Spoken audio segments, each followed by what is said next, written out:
Tidak Baru sekarang menyenangkan, kita bukan? bisa menikmati ya. Saya pun tidak suka. Oh, itu yang bikin kamu tidak suka. Karena kamu melihat orang-orang saya Ya, tersiksa. ya.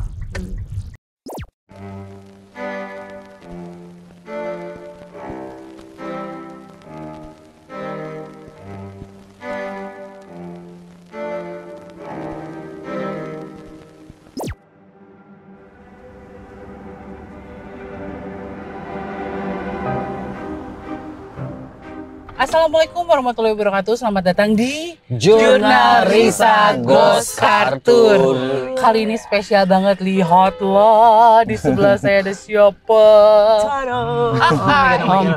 Ya, salam rayu bagi semuanya. Oh iya, salam. Salam Om. Ini terus sebentar. Kayak sesak ya di belakang. Informasinya saya harusnya di depan. Bang Jeff di sini. Iya, ini kenalin Om Hao, ini saudara-saudara aku semuanya. Jadi kalau di Jurnalisa memang semuanya bersaudara.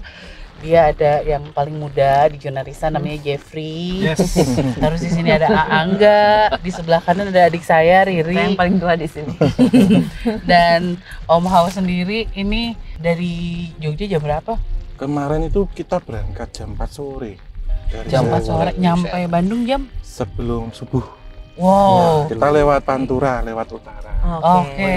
Dan ini biasanya saya nonton, sekarang ada di sini ya. Langsung ya. Nah, Om Hao, selama perjalanan tuh dari Jogja ke Bandung lewat Pantura, Iya, suka ngelihat sesuatu yang aneh-aneh nggak sih di jalan? banyak Mbak Risa dari saya, terutama di Alas Ruban. Menarik. Bener. Pertama itu, terus kemudian yang kedua Cipali, Oh, Cipali. lalu juga Cipularang. Nah, wah, menarik Cipularang. nih. Tapi sebelum kita ngebahas ke situ, kita sekarang lagi lewat di Jalan Braga. Beragam. Mungkin ini adalah salah satu jalan yang kalau menurut saya sih Om Hao pasti suka banget. Iya, Mungkin kalau sekarang kan lagi rame, tapi cobain rasain sensasinya kalau malam-malam banget gitu, udah tutup semua itu. Ini sih salah satu jalan favoritnya sih teman-teman Belanda saya. iya benar. Karena mereka bilang sih kalau menurut penuturan mereka dulu itu salah satu tempat mereka kayak hangout, belanja sama ibu bapaknya tuh di sini katanya gitu. Jadi ini adalah salah satu kawasan yang agak elit gitu ya. Iya. Dan Kalau Om Hao memang ngeliatnya ini sih, gimana? kalau saya sih kembali ke ini sih dari saya dan Angga juga antara tahun 1920 hingga 1930-an. memang. Yes, itu masa Kondisinya. kejayaan. Ya. Oke. Jadi yang saya rasakan tuh kalau sekarang memang di mobil, tapi rasanya kayak naik tuh. Karena maksudnya Iya melihat bener. kanan kirinya Bener, orang-orang bener, dulu bener. seperti apa, terus memang menjadi seperti komunitas Eropa waktu itu yang besar di sini. Iya benar. Ya, boleh disejajarkan mungkin kalau di Jogja Malioboro sih. Malioboro. Iya Kira-kira benar. seperti itu. Terus Riri, kamu kan ngefans banget sama Om Hao. Kok kamu diem banget? Enggak, aku mendengarkan. Dia tuh sampai beli bukunya, nonton terus. Iya, betul. Kamu ada pertanyaan nggak sama Om Hao? Yang kepo banyak sebenarnya banyak, tapi jadi aku bingung sekarang lu nanya apa tidak. Karena aku juga suka sejarah, tapi lebih seneng kalau orang Bercerita menceritakan, daripada aku suka baca ya? mendengar. Iya betul. Kalau Angga dan Jeffrey gimana nih? Seru sih Neng, pengalaman lagi baru karena Om Hao sama-sama orang yang suka sejarah. Tadi sempat ngobrol juga beberapa kegiatan yang terjadi di Braga zaman dulu seperti apa. Seru. Ramai ya Jeff? Rame. Tadi pas ketemu Om Hao saya langsung Om Hao. Gitu ya. Bapek biasa kayak Tapi agak keadaan yang mohon maaf. Jadi ngobrol sama Om Hao. Om, saya tuh kan pernah ke Jogja, cerita mengenai Taman Sari. Bisa ngeliat gini-gini, dijelasin sama Om. Oh itu tuh kala apa tadi? Dewa Batara Kala, ya. Dewa Kala yang dilihat. Wah, ini semakin menarik ya Om Hao. Siapa tahu nanti bisa kita bahas yang lebih lanjut, saya bilang gitu. Oh, Jadi langsung jangan-jangan dikasih nanti langsung tahu. join bikin buku. Aduh. Oke, kita akan melewati jalanan-jalanan yang memang kalau ke Bandung, lewat jalan-jalanan ini kita akan melihat banyak bangunan kolonial, peninggalan kolonial. Menurut Om Hao, rumah-rumah yang ada di Bandung itu ya, Ini kalau saya pribadi sih ngelihatnya memang nyaris semua, kalau tadi Om Hao bilang entitas ya, Iya. membentuk orang-orang Belanda itu masih ada gitu. Kalau Iya. Om Hao sendiri gimana ngeliatnya? Sama Teresa, dan memang kalau kita melihat Bandung ya dengan julukannya Paris Van Java waktu itu, Jalan Braga sendiri kan sebagai pusat mode, Yes. di mana di situ banyak bangunan-bangunan yang identik dengan pertokoan yang ada di Eropa dan memang menjadi satu pusat mode. Lalu bentukan dari Paris Van Java sendiri itu direncanakan oleh pemerintah kolonial untuk menggantikan kota Batavia, Jakarta, yang oke. sudah overload waktu itu. Iya. Sehingga beberapa dipersiapkan di sini seperti gedung perkantoran pemerintah, Oke. kemudian sarana transportasi di mana pembangunan jalur kereta api kemudian menyilang, tidak lagi lewat Sukabumi, tapi pada larang ke utara sampai dengan Cikampek. Oke. Dan itu ada favorit saya, Teresa, Angga dan Mbak Riri ya, terowongan Sasak Saat. Sasak saat. Sasak Saat. Oke. Iya. Oh. Jadi kalau kita ke Jakarta naik kereta api pasti lewatin terowongan. Yang bagus banget ya Yang dari panjang jauh. ya. Oke, oke. Iya. Itu oke. Kenapa itu menarik buat Om Hao? Ya, karena itu salah satu terowongan terpanjang kereta api yang masih aktif. Jadi saksi Yes. sejarah juga Jadi ya? ya dengan panjang 985 meter ya, kurang lebih hampir 1 kilo. Kemudian pesona priangannya, pemandangannya Kemenangannya sekitar. luar Oke. biasa gitu, sehingga waktu itu ketika orang Belanda melakukan perjalanan dari Batavia ke Paris Van Java sempat terlontar bahwasannya secercah ataupun percikan surga itu terjatuh di Yes. bumi Priangan. Percikan Merinding, surga. tau nggak gue?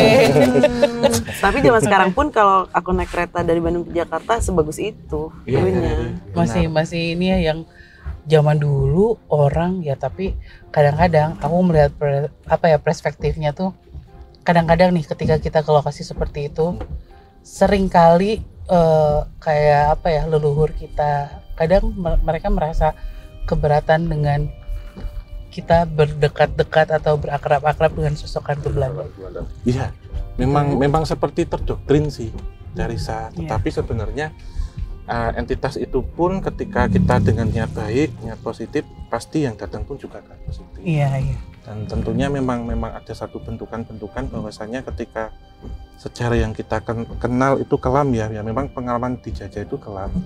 Tetapi kita bisa merasakan sekarang tinggalan-tinggalan heritage-nya luar biasa. Luar biasa. Seperti itu. Jadi kita ambil sisi positifnya. Tapi saya punya cerita, Sa. Kenapa? Waktu yang tadi ngobrolin masa terowongan ya, kereta api ya.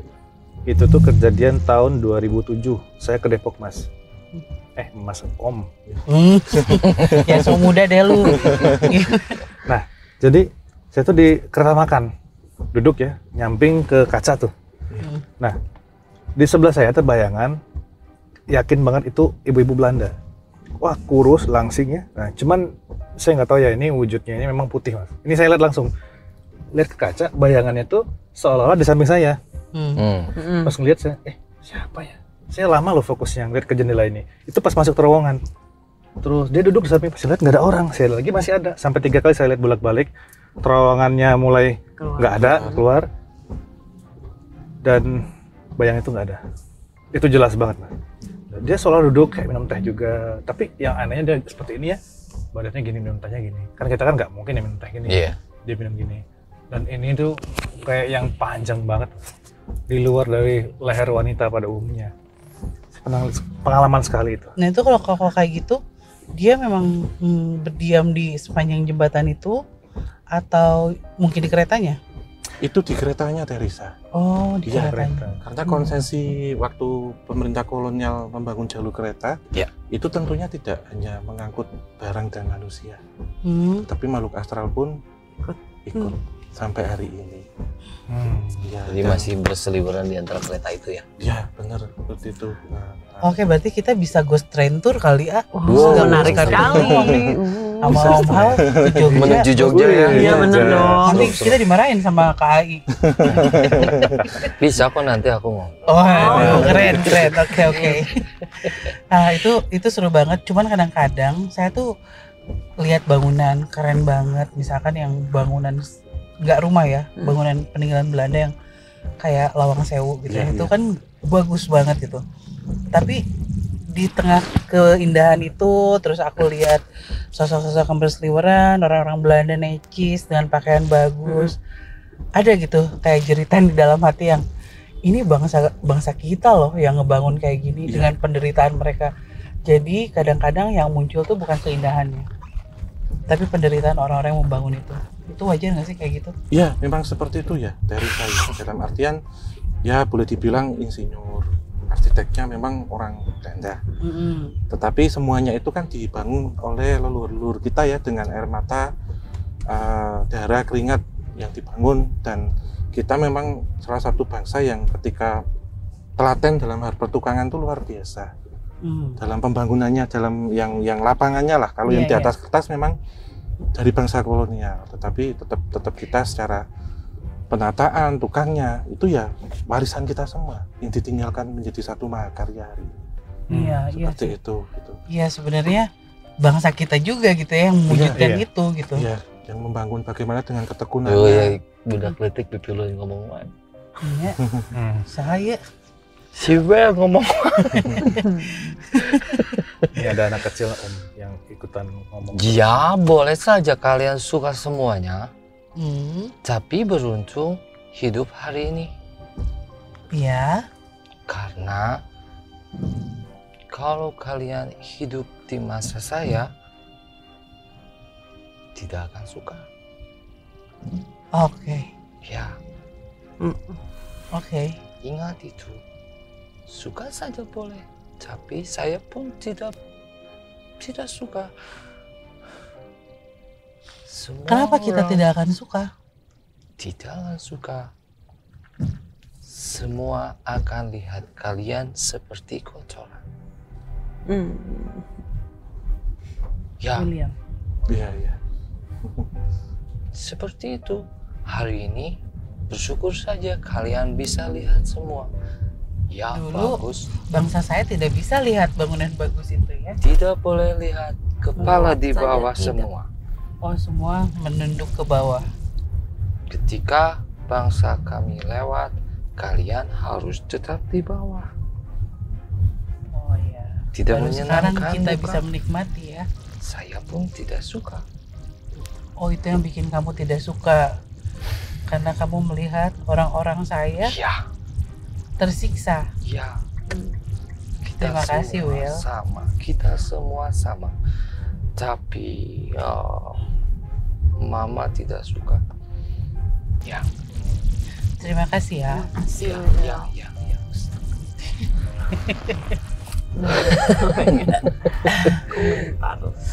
Ini mau ada yang bicara juga ya, nggak apa-apa ya? Oke.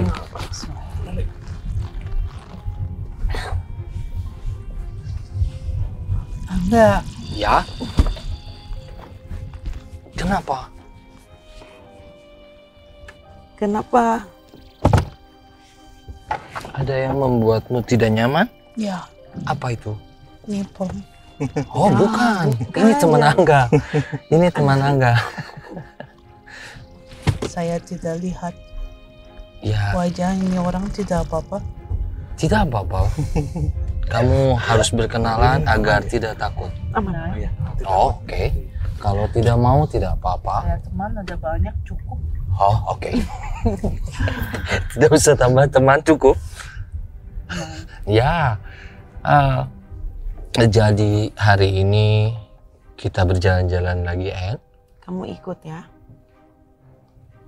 Saya tidak terlalu suka, tapi kamu Mengundang. ajak, En.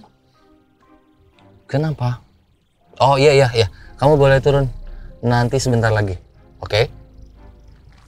Saya nanti sendiri, enggak. Aduh, bingung. Kalau gitu, En, jangan jauh-jauh dari Angga. Dekat Angga saja ya. Iya, Pegang Angga saja ya. saya sudah dekat. Saya sudah paham, tapi kamu boleh pegang tangan saya. Kita mau kemana?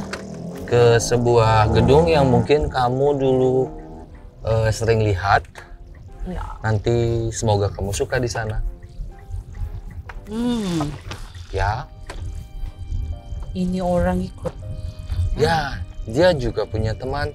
Saya tahu, Ya, maksudnya. tapi tidak baik. Iya memang suka agak-agak jutek. Iya, maaf. Nanti kamu bareng Angga saja ya. Ada seperti Seperti apa? kami, Ya. Banyak. Iya. tapi tidak baik. Oh ya. Tentu kamu lebih tahu yang baik dan tidak. Sombong. Oh sombong, oke.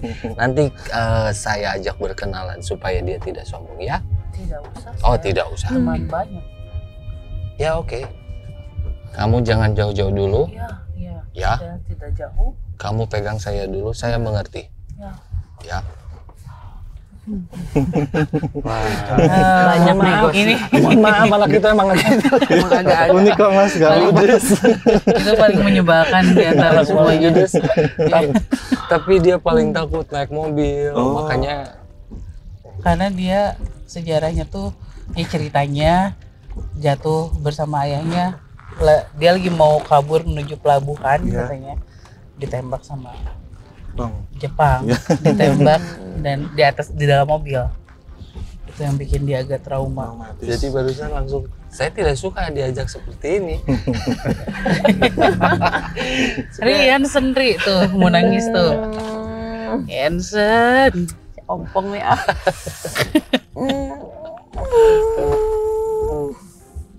Tidak usah takut, ini bukan Jepang. Kamu harus kenal, ini bukan Nippon, kan? Dia baik. Dia Ya. teman saya.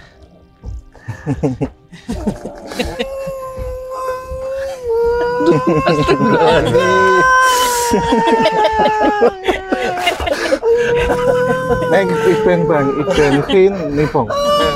Iben Kin Nipong. Iki mau Jawa asli yo.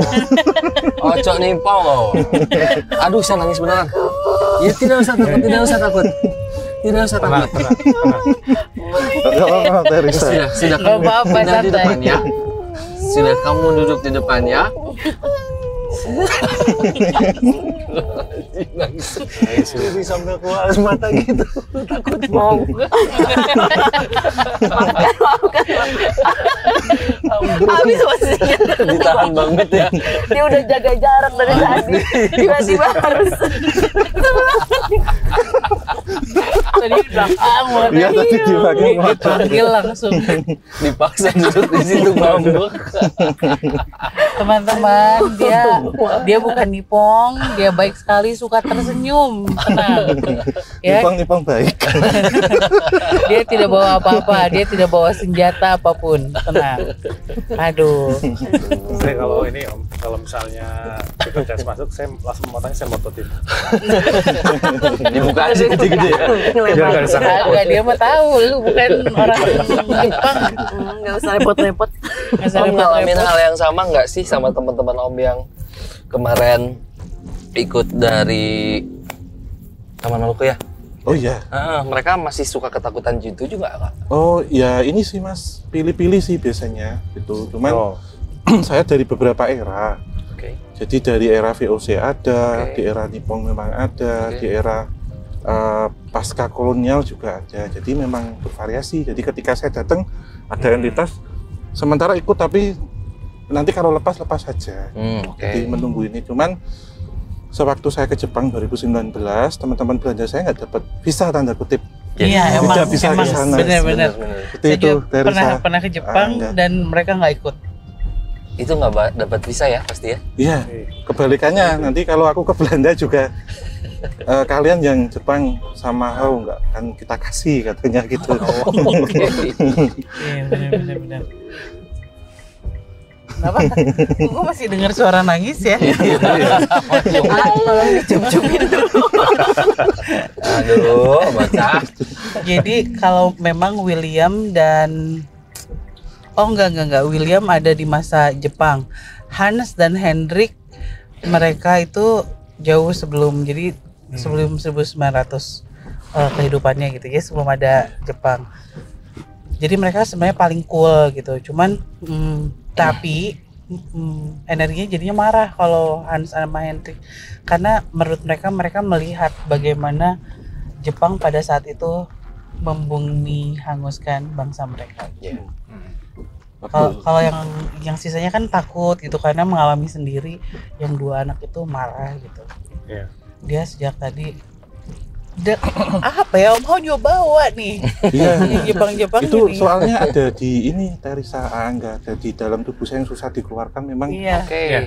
Itu Hideaki Otake itu yang dari Jogja, cuman sangat kenal dekat yang bisa akan kita kunjungi Teresa. Oke. Ayame Sakuramoto. Oke. Jadi ini bisa memberikan informasi atau cerita sejarah yang Iya. dalam ya. Jadi ceritanya persis saya waktu nonton Teresa juga, yang ada satu tentara Jepang yang membantu seorang Yuguni Yanfu waktu itu. Nanti iya. besok kita bahas di situ. Insya Allah. Baiklah. Iya, karena ini aku pernah cerita sih di buku ataupun ke saudara-saudaraku bahwa ada satu orang Belanda bernama Ruth yang ngapal. ya kan, yang dia fasih berbahasa Sunda, bahasa Indonesia karena dia memang lahir dari seorang ibu berbangsa Indonesia dan dia diselamatkan oleh salah satu tentara Jepang. Yes. Karena pada saat itu tentara Jepang mengira bahwa anak ini adalah anak Belanda, sementara si Ruth ini merasa saya mah anak Hindia Belanda gitu karena lahirnya juga di sini. Sunda gitu. pisan. Sunda banget, cuman kesialannya wajahnya memang Belanda banget, gitu. Indo dan pada akhirnya dia dan kekasihnya yang tentara Jepang itu memang akhirnya kayak gitu. Jadi salah satu yang tuh kan datang happy banget dia. Udah lama juga. Bukan melihat Om Hao-nya ya, tapi ada sesuatu yang sangat menarik buat dia di dalam diri Om Hao atau entah di belakang atau di mana.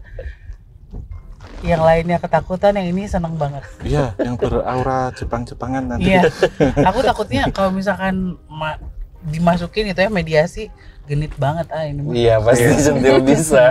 Jadi si perempuan ini, Ruth ini kan dia diem di sebuah sekolah yang memang gede banget, bekas peninggalan Belanda, dan dia selalu melukin anak-anak yang matanya sipit. Iya. Jadi genit banget nih cewek.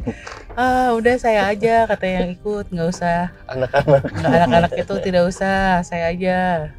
Nah tadi pas Marian bilang itu kayaknya yang ikut dengan Om Hao tuh kayak nggak friendly sama mereka, karena mungkin menganggap anak-anak kecil ini anak kecil gitu. Iya. Ini memang agak keras Teresa. Iya. Yang itu kan memang dari Hiroshima kan, terus wafatnya juga harakiri. Oh, harakiri. Oke. Dan face-nya memang persis banget dengan saya. Oke, mantes. Nah, besok kalau yang kita ketemu Siti Aisyah sama Ayame Sakuramoto itu orang asli Sukabumi tapi fasih bahasa Jepang karena seperti jadi unik gitu loh Teresa. Oke. Riri. Dan memang pakai baju kimono kesehariannya. Baik. Ini nih. Ini bakal menarik banget, apalagi kita akan memasuki sebuah gedung yang sangat bersejarah di Kota Bandung. Kita akan membahas sejarahnya, tidak melulu soal misteri, karena malam ini saya pengen karena mumpung nih lagi sama Om Hao, kita membahasnya yang agak serius nih. Jadi yang namanya Kakang Fahrul tuh jangan banyak bicara deh. Aduh.